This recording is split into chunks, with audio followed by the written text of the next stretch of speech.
मुख्यमंत्री शिवराज सिंह चौहान इस वक्त मौजूद हैं। बाजीराव पेशवा की जयंती है जिसमें मुख्यमंत्री शामिल हुए हैं। ज्योतिरादित्य सिंधिया आप इन तस्वीरों के जरिए देख रहे हैं।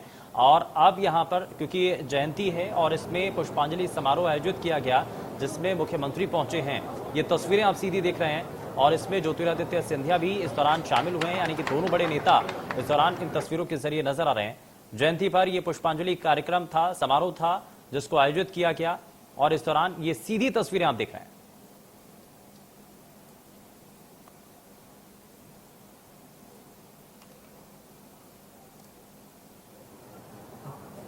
हमारे बीच में आदरणीय श्रीपाद कुलकर्णी जी भाई साहब उपस्थित हैं और मैं उनसे निवेदन करूंगा कि आज के कार्यक्रम के प्रस्तावना के लिए, आज के कार्यक्रम की रूपरेखा के लिए आदरणीय भाई साहब कुलकर्णी जी श्रीपाद भाई साहब से निवेदन है। नमस्कार। श्रीमंत बाजीराव पेशवा स्मृति प्रतिष्ठान मध्य प्रदेश की तरफ से पधारे हुए सभी समस्त बाजीराव प्रेमियों का हार्दिक अभिनंदन करता हूं, स्वागत करता हूं। आदरणीय मंच, सम्मानित मंच, मुझे बहुत कहना चाहिए कि शॉर्ट में शायद T20 से फास्ट मुझे बैटिंग करनी है। 5 मिनट में प्रस्तावना मुझे रखना है, प्रयत्न करता हूं। श्रीमंत ज्योतिरादित्य सिंधिया जी साहब हमारे बीच पधारे हैं। हमारे प्रदेश के यशस्वी मुख्यमंत्री हमारे साथ में हैं। तो जिस जगह पर आज हम एकत्रित हुए हैं, मैं उसके बारे में सिर्फ 2 मिनट में बताऊंगा। ये जो यहाँ का इतिहास, आज हम जिस जगह पर एकत्रित हुए हैं, 1740 में इस जगह पर विश्व का अपराजित योद्धा इस बीमार की लू से यहाँ पर उनका दुखद निधन हुआ और इसीलिए यहाँ पर उनकी समाधि है। अब ये आ गई समाधि यहाँ बनी क्यों? तो देखिए, पुराने समय में नर्मदा पर पुल नहीं होते थे तो आवागमन के लिए नदी का उथला भाग देखा जाता था और वहां पर एक टेम्पररी बांस बल्लियों का या नाव का पुल बनाया जाता था। तो महेश्वर से बरानपुर का जो उस समय मुख्य मार्ग था, उस मुख्य मार्ग का ये कहना चाहिए केंद्र था। ये जो कचहरी जहां आज हम इकट्ठा हुए हैं, ये उस जमाने में चुंगी नाका होता था। माल असबाब जो आवागमन होता था उसका जो है यहाँ पर टैक्स वसूल करने का काम, और यहाँ पर हमेशा 3 से 4 हजार की सेना यहाँ पर एकत्रित रहती थी। श्रीमंत बाजीराव पेशवा छोटा उदयपुर में थे, दिल्ली की ओर कूच करना था। रास्ते में आते आते उनका स्वास्थ्य खराब हुआ और 27 अप्रैल को यहाँ आकर के उन्होंने अपना डेरा डाला और 28 अप्रैल 1740 को निमाड़ की लू बहुत अधिक होती है, बहुत तेज बुखार आया, नर्मदा में जी के जाकर के स्नान किया और उसके बाद यहाँ पर वो दिवंगत हो गए। मुझे लगता है कि स्थान के बारे में इतना पर्याप्त है, बाकी सभी जो है अपने यहाँ बताएंगे ही। अब ये जो कार्यक्रम हुआ है श्रीमंत बाजीराव पेशवा स्मृति प्रतिष्ठान, आप सब लोगों को मालूम है कि समाधि नर्मदा हाइडल पावर में डूब में आ रही थी, तो इस समाधि को बचाया जाए, इसका जीर्णोद्धार हो, इसका पुनरुद्धार हो, इसलिए लगभग 20 वर्षों से समिति अपना कार्य कर रही है। सन 2002 से लगा करके 2007 तक श्रीमंत बाजीराव पेशवा स्मारक समिति के नाम से ये समिति काम करती थी। 2008 में इस पर चिंतन हुआ और एक ट्रस्ट बनाया गया जिसके अध्यक्ष भूतपूर्व हिमाचल प्रदेश के राज्यपाल श्री V.S. कोगजे साहब बनाए गए। कार्याध्यक्ष उस समय के मालवा प्रांत के संचालक माननीय कृष्ण कुमार अस्थाना जी, जो देवपुत्र हिंदी मासिक पत्रिका है उसके संपादक भी थे, वो कार्याध्यक्ष बनाए गए। और इस पूरे कार्य को संघ योजना से सचिव के नाते मुझे कार्य दायित्व दिया गया। तो लगभग 20 वर्षों से ये समाधि डूब में जाने से बचे, इसका जीर्णोद्धार हो, पुनरुद्धार हो। परिस्थिति ये थी यहाँ पर कि रोड नहीं था, मतलब ये स्थिति थी कि पैदल आना पड़ता था।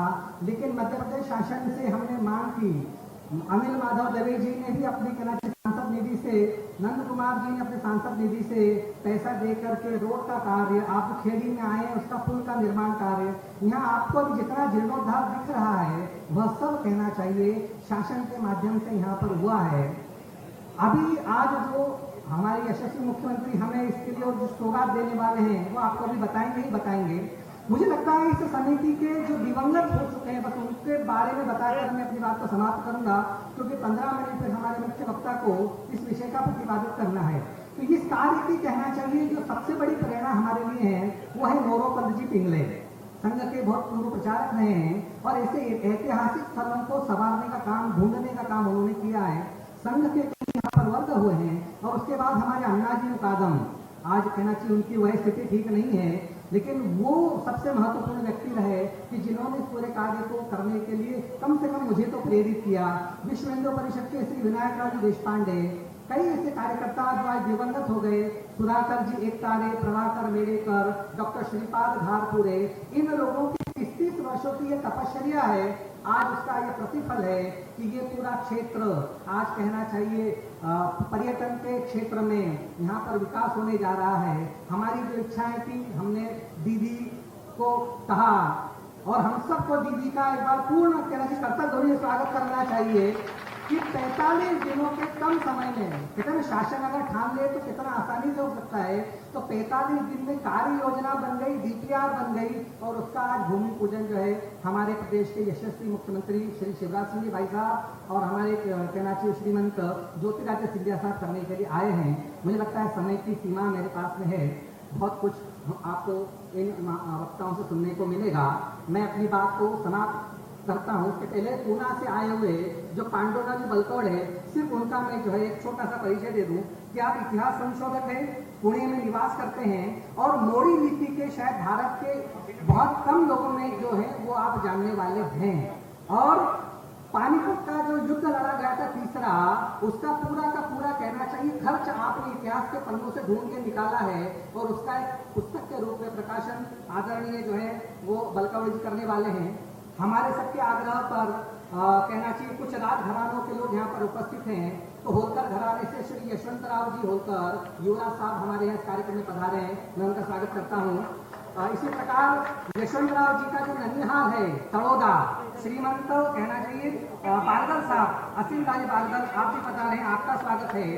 बाजीराव साहब के जो वंशज है श्री आवेश बहादुर जी सपरिवार अपने पत्नी के साथ इस कार्यक्रम में उपस्थित हैं, आप इंदौर से पधारे हैं। और भोपाल से श्री शादा वाली बहादुर, आप बड़ी मस्तानी जी के वंशज हैं। आप सब लोगों ने प्रतिष्ठान के कहने पर यहाँ पधार कर हमें अनुमोदित किया, आप सबका हार्दिक अभिनंदन है। मैं इस कहना चाहिए कार्यक्रम के मुख्य वक्ता श्री पांडुरंग राव जी से निवेदन करता हूँ कि वे अपना संक्षिप्त उद्बोधन 15 मिनट का प्रस्तुत करें। तालियों से स्वागत कीजिएगा इतिहास विज्ञ, प्रमुख चिंतक, लेखक और मोड़ी लिपि के विशेषज्ञ आदरणीय पांडुरंग बलकौड़ जी का।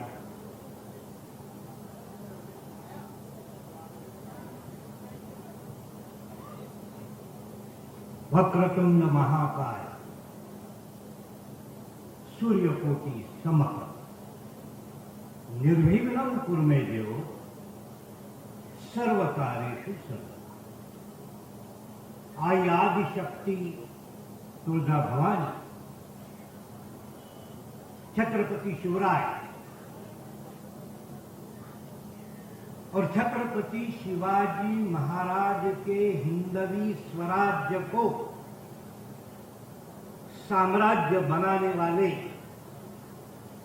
पेशवा फर्स्ट बाजीराव पेशवा, उनका आज जन्मदिन सोहरा है। इस जन्म महोत्सव के लिए आदरणीय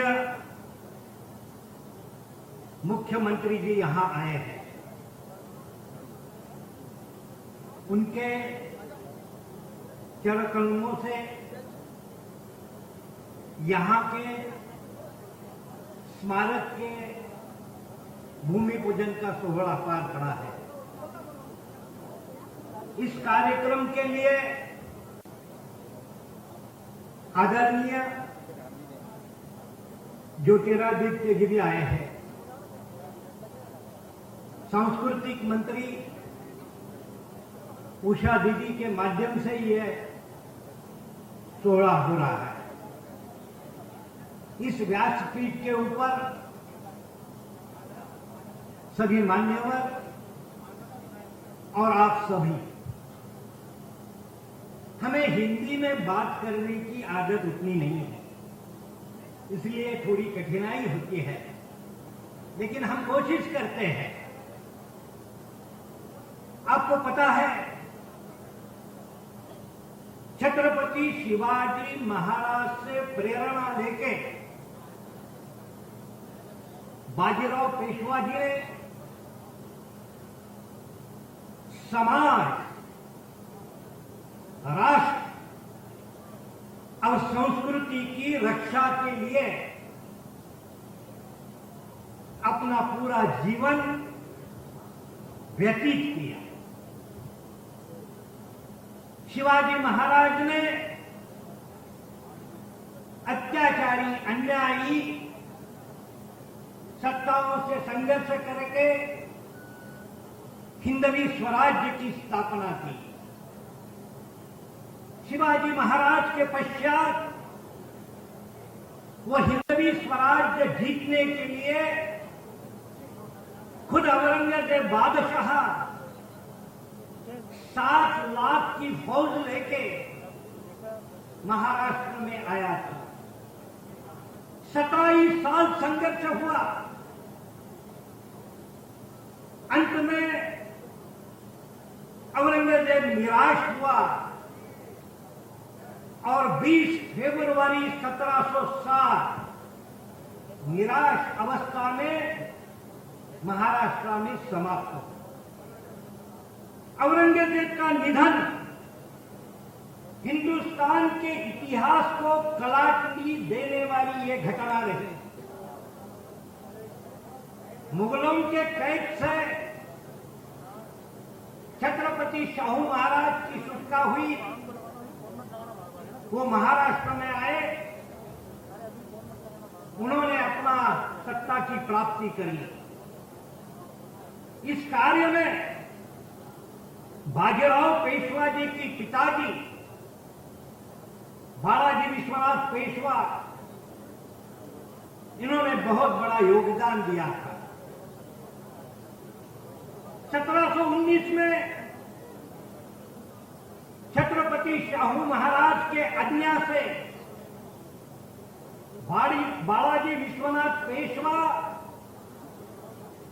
दिल्ली पे आक्रमण करके गए। सैयद बंधु को साथ लेके उन्होंने दिल्ली जीत ली। बादशाह फर्रुखसियर उसको कैद कर दिया। रफी उत्तरजत नाम के एक युवक को दिल्ली के तख्त पे बिठा दिया। औरंगजेब के निधन के बाद सिर्फ 12 साल में मराठों ने यह बहुत बड़ा पराक्रम किया। अपने पिताजी के साथ 19 साल के बाजीराव पेशवा और चिमाजीअप्पा इस बड़े मुहिम में शामिल हुए थे। दुर्दैव से उसके बाद बालाजी विश्वनाथ जी का निधन हुआ। दिल्ली जीतने के बाद बालाजी विश्वनाथ जी ने स्वराज्य की मान्यता देने वाली सनद और मुगलों के जो दक्खन के 6 सूबे थे उसकी चौथाई और सरदेशमुख की सनद प्राप्त की थी और उसी सनदों के आधार से मराठों ने पूरा हिंदुस्तान के ऊपर अपना शासन स्थापित किया। बालाजी विश्वनाथ उनके निधन के बाद 20 साल की उम्र में बाजीराव पेशवा जी ने पेशवे पद की प्राप्ति की। बाजीराव पेशवा ऐसे अजिंक्य योद्धा है कि उन्होंने कभी भी हार का स्वीकार नहीं किया। 1870 के जो मुगल के सरसेनापति निजाम का पालखेड़ में उन्होंने पराजय किया, भोपाल में पराजय किया और मालवा को जीत लिया। जब बुंदेलखंड के महाराज छत्रसाल जी उनके ऊपर मोहम्मद खान बंगश ने आक्रमण कर दिया था, पूरा उनका राज्य छीन लिया था। ऐसे संकट के समय छत्रसाल महाराज ने बाजीराव जी को एक विनंती की कि आपका कर्तव्य है कि मैंने छत्रपति शिवाजी महाराज से प्रेरणा प्राप्त करके बुंदेलखंड में मेरा राज्य स्वतंत्र किया है। मैं संकट में हूं, शिवाजी महाराज के प्रतिनिधि समझ के आपने मेरी रक्षा के लिए आना चाहिए। बाजीराव मराठों की फौज लेके बुंदेलखंड में गए, 17 साल अपने मोहम्मद खान बंगश का पराजय किया और पूरा राज्य छत्रसाल को बख्शिश दे दिया। छत्रसाल जी ने बाजीराव को अपना तीसरा बेटा मान लिया और बुंदेलखंड का बहुत एक तीसरा हिस्सा बाजीराव को दिया। इसी तरह से बाजीराव ने मालवा बुंदेलखंड में अपने राज्य की नींव रखी। लेकिन 1739 में हिंदुस्तान के ऊपर नादिर शाह का आक्रमण हुआ। ऐसे वक्त नादिर शाह ने दिल्ली जीती थी, दिल्ली में कत्लेआम किया था।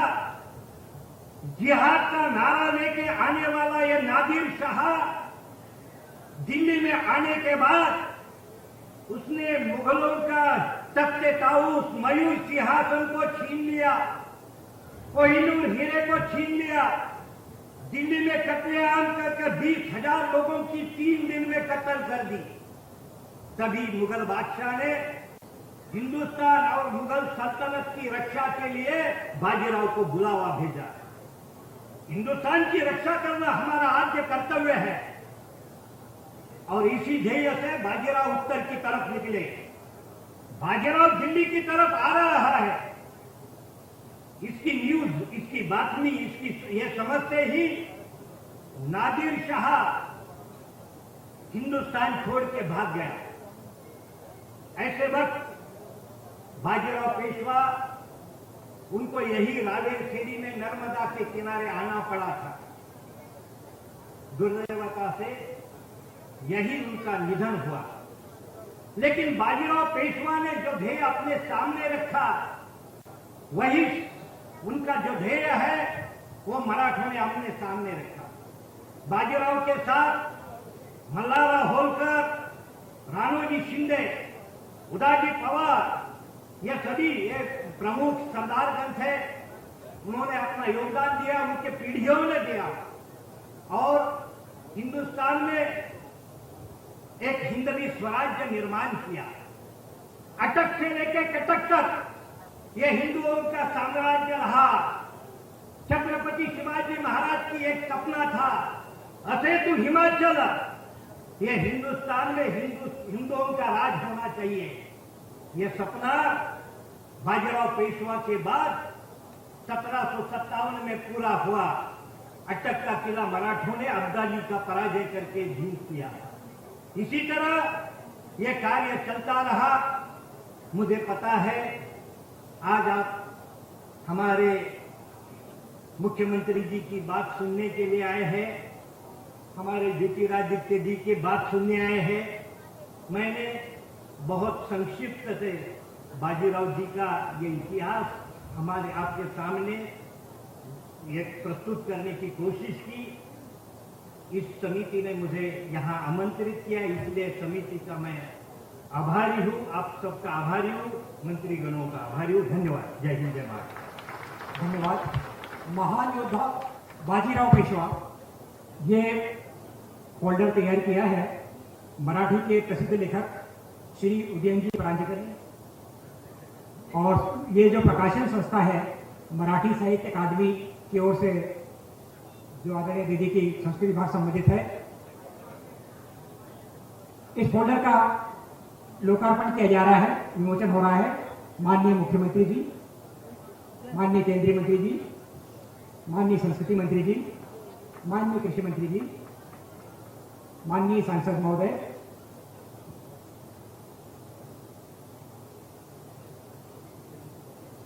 और इसके पश्चात एक बहुत ही प्रेरणास्पद लघुवृत्त फिल्म जो कि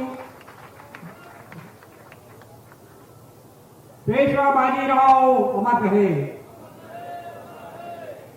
थोड़ी सी करेक्शन है, क्षमा चाहता हूँ।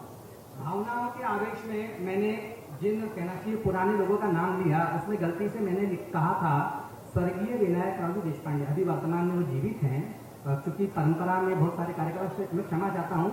हमारे विश्व हिंदू परिषद के अखिल भारतीय केंद्रीय संगठन मंत्री हैं और अभी वो वर्तमान में मेरे मुंह से दिला था, मैं उसके लिए क्षमा चाहता हूँ।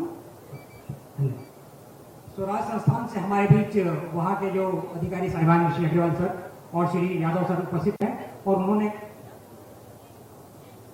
एक शानदार फिल्म का लघुवृत्त का निर्माण बाजीराव पेशवा जी की जीवनी के ऊपर किया है। बहुत ही छोटा सा लघुवृत्त है और इसका प्रदर्शन शीघ्र ही आपके सामने यहाँ होने जा रहा है।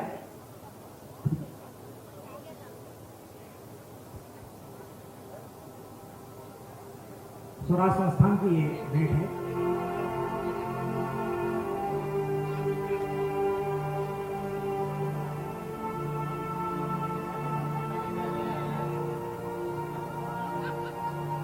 इतिहास के महान शूरवीरों को जन्म देने वाली भारत भूमि के कण कण में वीर गाथाएं बसती हैं। भारत की इस वीर उर्वरा वसुंधरा पर वीर गाथाओं की इस सूची में नया अध्याय उस समय जुड़ा जब 18 अगस्त 1700 के दिन पेशवा बालाजी विश्वनाथ के घर पुत्र बाजीराव ने जन्म लिया, जिन्हें ऐतिहासिक ग्रंथों में बाजीराव प्रथम के रूप में संबोधित किया जाता है।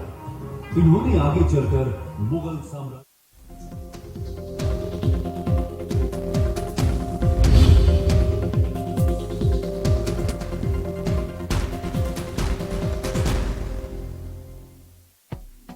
बड़ी खबर के सह प्रायोजक हैं doctor ortho Ayurvedic oil and capsule, जोड़ों के दर्द की बेजोड़ दवा। बेटियों को एक और अधिकार, लड़कियां दे सकेंगी एनडीए परीक्षा। सुप्रीम कोर्ट का बड़ा आदेश, 5 सितंबर को होने वाला है एग्जाम।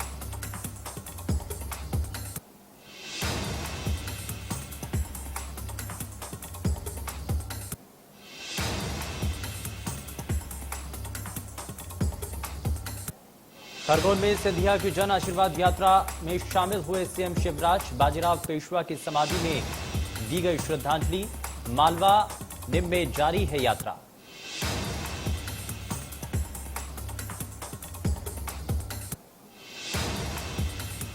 आत्मनिर्भर मध्य प्रदेश के बढ़ते कदम। बालाघाट में इन्वेस्टर्स समिट में सीएम शिवराज ने निवेश का दिया न्योता। बोले बालाघाट में अपार संभावनाएं।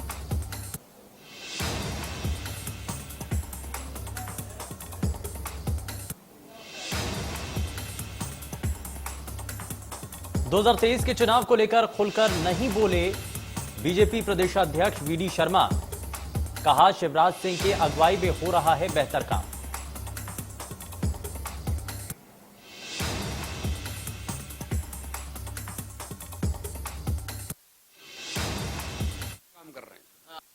यह है कि 2023 का चुनाव क्या शिवराज सिंह के नेतृत्व में लड़ा गया? ये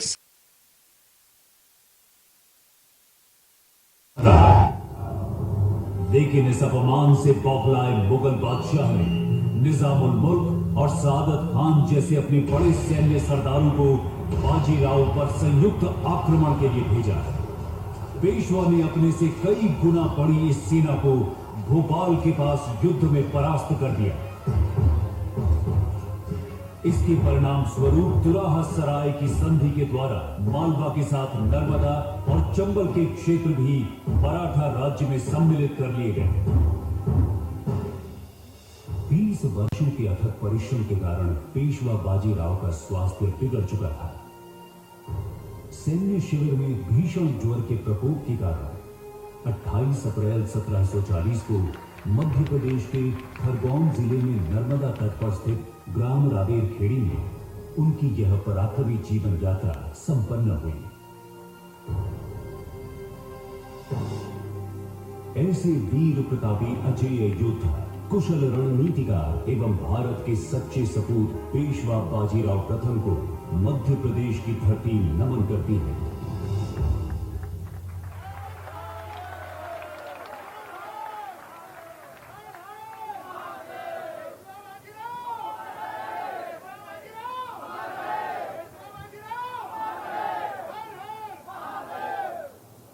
श्री विश्वनाथन जी प्रथम प्रबंध संचालक मध्य प्रदेश राज्य पर्यटन विकास निगम द्वारा पीपीटी का प्रस्तुतिकरण किया जाएगा। उनका हम अनुरोध करते हैं कि कृपया वे पधारें।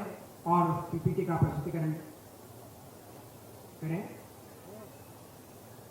मध्य प्रदेश राज्य पर्यटन विकास निगम के प्रबंध संचालक श्री विश्वनाथन जी।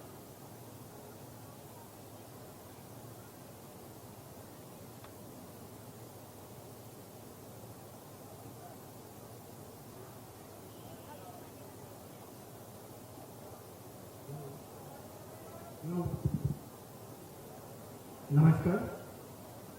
आज का इस बाजीराव पेशवा जी का पुष्पांजलि समारोह में उपस्थित माननीय मुख्यमंत्री मध्य प्रदेश शासन शिवराज सिंह चौहान जी, माननीय केंद्रीय मंत्री सिविल एविएशन श्री ज्योतिरादित्य सिंधिया जी, माननीय पर्यटन मंत्री मध्य प्रदेश शासन सुश्री उषा ठाकुर जी, माननीय किसान कल्याण तथा कृषि विकास मंत्री कमल पटेल जी, माननीय जल संसाधन विभाग का मंत्री श्री तुलसीराम सिलावट जी, उपस्थित सांसद सुमेर सिंह सोलंकी जी, सांसद गजेंद्र पटेल जी, उपस्थित माननीय विधायकगण, अतिथिगण, यहाँ का लोकल पब्लिक, मीडिया फ्रेंड्स और हमारे साथ इंटरनेट के माध्यम से जुड़े हुए लाखों लोग, आज इस प्रेजेंटेशन के बारे में यहाँ रावरेकेरी में बाजीराव पेशवा समाधि स्थल में हम लोग उपस्थित है।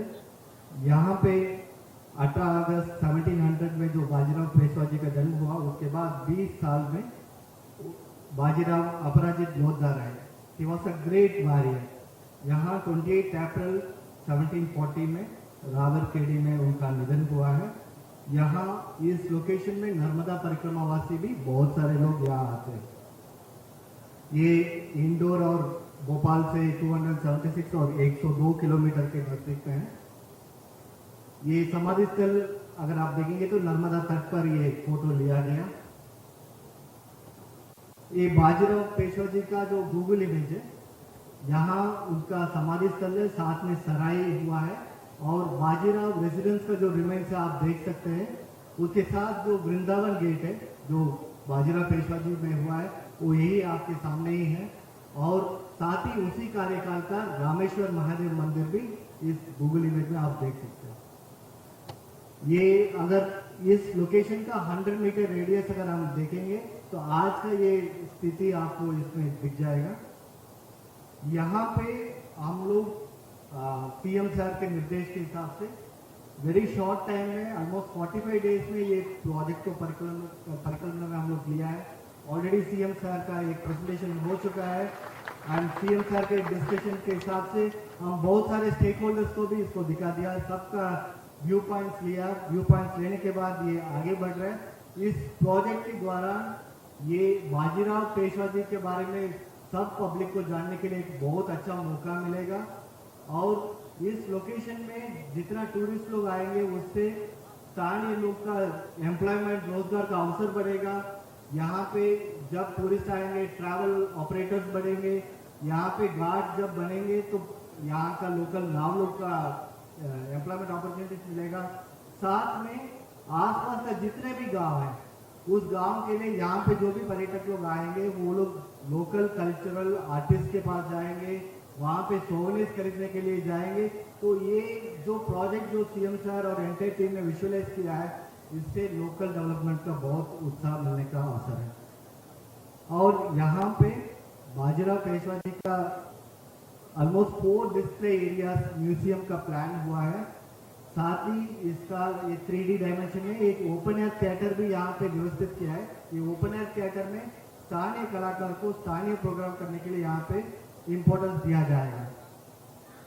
साथ ही अगर आप देखेंगे इसके साथ एक ऑडियो विजुअल रूम भी इसमें स्थापना किया जा रहा है। ये ऑडियो विजुअल रूम में बाजीराव पेशवा जी के बारे में आधा घंटे का एक वीडियो इसमें प्रस्तुति होगा। जो भी पर्यटक और जो भी पब्लिक यहाँ पे आएंगे उन लोग के लिए ये दिखाया जाएगा। नेक्स्ट, और ये यहाँ का cafeteria, toilets and drinking water public सुविधा केंद्र यहाँ पे जो बन रहा है। साथ में जहाँ जहाँ हम लोग को अपॉर्चुनिटीज मिलेगा, यहाँ पे बाजीराव पेशवा जी के बारे में एक 3 डायमेंशनल एक मुरल्स भी यहाँ पे होगा, स्कल्पचर्स होगा। यहाँ पे एक महादेव मंदिर को अप्रोच करने के लिए एक पेडेस्ट्रियन ब्रिज आएगा। वहाँ पे जहाँ महादेव मंदिर है उसके आसपास जो जमीन है वहाँ पे जो नर्मदा परिक्रमा वासी लोग आएंगे उन लोग रुकने के लिए एक यात्री निवास भी वहाँ पे परिकल्पना किया गया। साथ ही ये पेशवा जी का एक स्टैच्यू रखने के लिए ये पेडेस्ट्रियन ब्रिज के साथ साथ एक